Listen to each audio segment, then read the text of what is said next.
During our short existence on Earth, we've been able to evolve to the point where we no longer need to hunt giant woolly mammoths to survive. Eventually, the weather would warm up and our species would begin to develop complex cities and stay in one spot for a while. But when exactly did this all take place, and could some cities have actually begun to develop in warmer regions at this time in history? Could our history books be a little bit misleading? Today we're going to take a deep look at how old is civilization really? Are you guys ready for another action-packed video right here on American Eye? Let's get on to the video. Number 9. The Ice Age.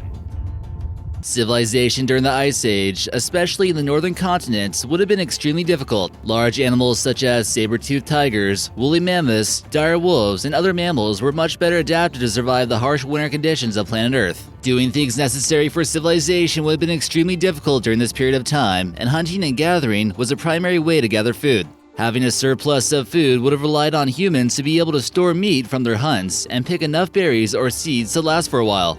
Settling down on a piece of land for a long period of time that wasn't a cave didn't seem like a feasible option. The Ice Age reached its peak at about 18,000 years ago, and ice sheets covered much of Earth as we know it. During that period of time, ice covered about 25 to 30% of the world. That's opposed to only 10% now. It's clear that entering a warm period of time would certainly aid in the global colonization of Earth as we know it today. But could other areas without so much ice have possibly been home to a civilization that we didn't know about? Number 8. The extinction of Neanderthals.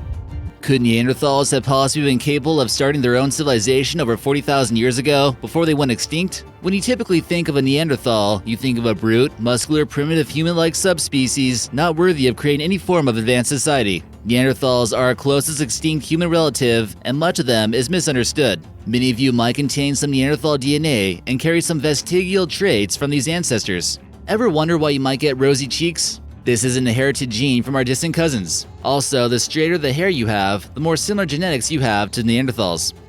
Humans who lived in warmer climates didn't need quite as much traits that these Neanderthals had. They were better hunters, more violent, interbred with the Neanderthals, and they made better tools than the Neanderthals. Although the Neanderthals were able to show some signs of having a culture and a society, it still seems far too soon for any kind of civilization. While their brains were similar to humans, their frontal lobes weren't quite as developed, meaning that they likely didn't possess the brain power to construct cities. Number 7. Neolithic People. The Neolithic era, or the First Stone Age, would bring about more of a recognizable society that we could almost begin to call a civilization. This began around 12,000 years ago, when Earth was finally starting to warm up and humans didn't need to migrate quite as often to find food. It primarily refers to the cultural characteristics, the changes in technology, domestication of animals like dogs, and the usage of domestic crops. Although this seems like a huge step in the right direction, it was still a rather crude way of living. It was during this period of time when we began to notice amazing human achievements in construction and a significant increase in life expectancy. In 2006, remains of figs were discovered in the prehistoric settlement of Jericho dating back to 9,400 BC. This would suggest that it was the first variety of cultivated crop, since it was a mutant variety that cannot be pollinated by insects. The practice of agriculture spread into many parts of the world, taking up much land and depleting resources for less advanced species of humans to continue to survive. This was cultivated by the Natufian culture, who primarily lived in huts, and we'll get to more about them later. Number 6. The Ubayyids. The Ubayyids were the pre-Sumerians who inhabited Mesopotamia around 5000 BC, and they began to make major developments in everything that's needed in a civilized society. The Fertile Crescent offered much more of an opportunity for farmers to succeed in cultivating things such as grain. Eventually, in 4500 BC, canals were created by this civilization, which allowed for a much larger population for settlements than ever before. It's difficult though to call them a civilization due to the lack of infrastructure, laws, and so on, but they seem to be around in Mesopotamia during the time when all kinds of crazy advancements in technology were beginning to take place. This figurine here seems to show what looks like a humanoid lizard creature who is feeding their offspring in a similar manner to how mammals or humans do. It's also known as the Ubayyid lizard woman. This is particularly strange since lizards are reptiles and they definitely don't do this. What else is interesting about this discovery at the Tel Ubayyid dig site is that it was quite close to the city of Ur. Number 5. The Natufians. At the end of the Ice Age, the Natufian culture began to settle down in the area of modern-day Israel in the eastern part of the Mediterranean. They built the first settlements in the region as well as the first Neolithic structures. While many would suggest that Ur is the first city in the world, others would suggest that this little-known culture constructed the first city known as Jericho. They had the ability to cultivate grains as well as rye, and were the ones who domesticated fig trees. Evidence of the first bread and beer was found in this region, which gave the semi-nomadic culture a reason to celebrate. The city of Jericho dates back to 11,000 years ago, making it much older than the city of Ur. It even had some of the first defensive walls of any city to keep out violent invaders. A 14th century map of Jericho shows that it had a spiral-like canal design, almost like something you'd expect to see from Atlantis.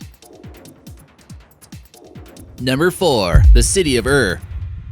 Mesopotamia is considered to be the cradle of civilization and is a fertile valley between the Tigris and Euphrates River in modern-day Iraq. This is widely considered by mainstream historians to be home to the first organized civilization, which was home to the Sumerians. They were the ones who constructed one of the first cities known as Iraq or Ur around 4500 BC. They evolved from nomadic hunting-gathering clans to a civilization that would shape the culture of this land for thousands of years to come. Scientists and archaeologists unearthed what was known as a ziggurat, which was a Sumerian-style step pyramid in this ancient capital, which might have looked something like this when it was in operational use. The ziggurat of Ur was completed in the 21st century BC. The city was excavated in the 1930s and showed evidence of advanced infrastructure systems, complete with schools, hospitals, irrigation systems, roads, temples to the gods, agriculture, courts, finally creating an advanced society. How did such advanced systems in this city seemingly spring up overnight from the Stone Age from people living in huts? Are historians a little bit too quick to consider this the first civilization, though? Number 3. The Indus Valley Civilization. This civilization prospered between 3300 BC until around 1700 BC when they mysteriously vanished. They thrived in the Indus River Valley, which is found in northeast Pakistan and India.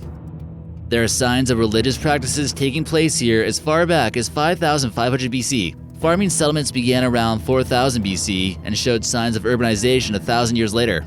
During its peak, there were over 5 million people, and they were quite skilled with metallurgy. They were able to craft things from tin, copper, bronze, and lead. The Indus civilization had their own writing systems to rival that of the Mesopotamians. They are notable city builders with advancements in elaborate drainage systems, water supplies, and sturdy brick houses. What caused their well-organized civilization to eventually crumble? Some claim a nomadic people known as Aryans, who lived north of them in modern-day Tibet, invaded their lands with advanced weapons and horses, causing them to disperse. But this theory seems to be dismissed by scholars. Number 2. Göbekli Tepe. People might want to start rewriting some history books, and it's starting to seem possible that there was even some form of advanced civilization as far back as 12,000 years ago at the end of the Ice Age. Many historians would agree that it was some form of religious structure, but the area was inhabited for around 3,000 years after it was built.